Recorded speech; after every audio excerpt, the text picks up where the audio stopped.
independence, but just around that time. And again, I think a lot of lawyer friends in this audience, including our minds, as they say, sometimes you need to have a motive, for a crime. Assuming that distortion of history is a crime, what would have been the motive of the people at that point of time is your guess? Because you can understand maybe for the Britishers or the people previous to that, but what would have been the motive for somebody not to correct it or to leave it as it is? Yeah, so I think there were multi-pronged motives. One was about this so-called Gandhi. So Gandhi was made into a Mahatma, and everything that he believed was peddled to us as history. So one of his things that was the most spectacularly unsuccessful was the Hindu-Muslim unity, right? And he knew the evidence was all around, from Hopla to even before that, to even people who had advocated the two-nation theory. People fault Savarkar for it, but before that was Sir Syed Ahmad Khan, and before that was in fact Karl Marx in 1853 book. He talked about the two-nation theory.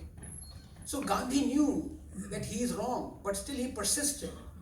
And after Gandhi died, for the next 30, 40 years, there was this so-called almost a dogma that we will exist as a nation together, even though we had seen the pangs of partition, even though Ambedkar warned us of this.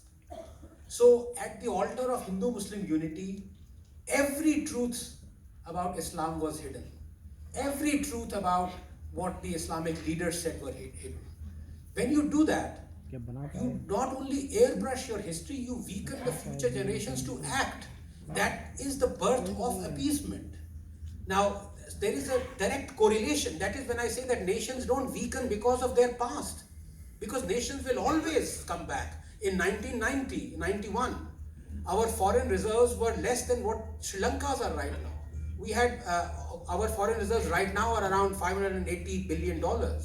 In 1991, there are many economists out here who know it was 0.6 billion. $600 million, that's all our foreign reserves are. We mortgaged our gold, we loaded our gold into ships and set them to sail for the Bank of England. You know it.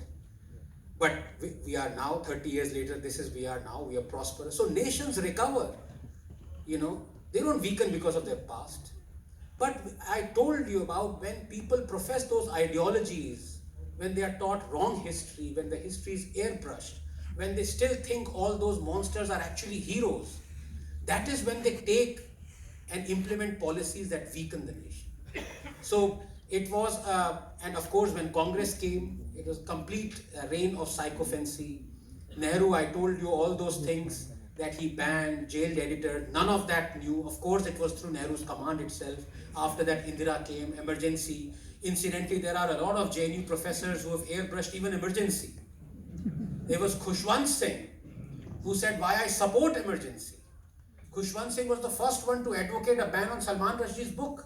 And if you remember, when that intolerance whole facade was going on, they held a Khushwant Singh literary festival in which they talked about the intolerance and the emergency that is happening around India.